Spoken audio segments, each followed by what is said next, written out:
Week 9 picks. Are you ready? Yeah.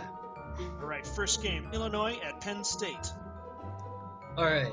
So Illinois not as strong as they were earlier in the season. I've got Penn State winning this game 28-17 strictly because they have the stronger offense. It'll be competitive for a little while, but I think Penn State pulls it out in the end. Rutgers at Wisconsin. Rutgers got plastered last week by Ohio State at home. They have to go to Wisconsin for this one.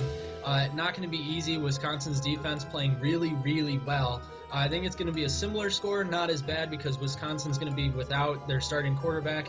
But in the end, I have Wisconsin 31-10. Nebraska at Purdue. Purdue is just in a tailspin of misery. They are completely defeated in the Big Ten, despite hanging around Michigan State at East Lansing for a little while. This is going to be an interesting game, though. Nebraska is going to be without their starting quarterback as well, it looks like, or at least right now anyway, he's questionable. If he's out, this puts a whole new dynamic on this game because Purdue has just about as bad a defense as Nebraska, or Nebraska as Purdue. And sure, Nebraska's offense is a little bit better, but that's given their starting quarterback is in the lineup. If he isn't, Purdue could have a shot at this one, and I'm feeling a little bit lucky. So I'm going to go with the upset, Purdue 31-28. Ooh, calling the upset. All right. Maryland at number 10, Iowa. So I don't think anyone really expected Iowa to have this good of a season. They're 7-0, 8-0, something like that.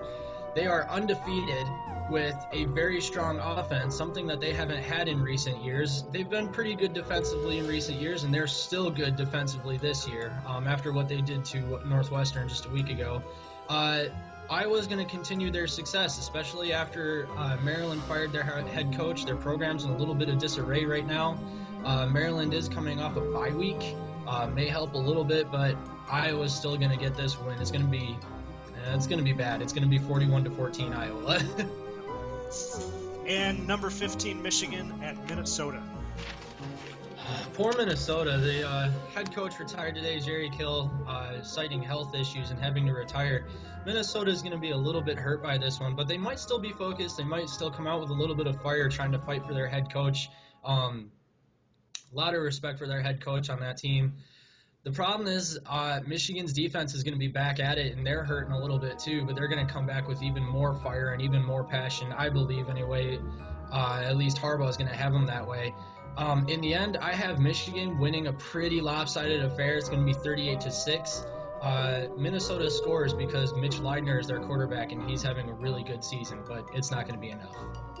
Yeah, two teams facing turmoil there. Michigan coming off that devastating loss to Michigan State, and now Minnesota losing their head coach. That'll be an interesting game. So, final question then, what is your impact game of the week? So this is a little bit difficult, but I decided to shake things up a little bit. I'm calling the Iowa-Maryland game as the impact game of the week. So Maryland does run a spread offense, which is kind of interesting to see how Iowa will be able to match up against this.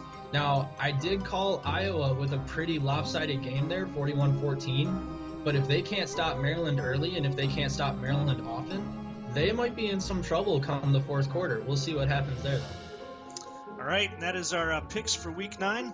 Thanks a lot, Mac. You can get more of this at TeamRivalry.com, and you can follow Mac. Give us your Twitter address, Mac. MacDaddy0562, I believe.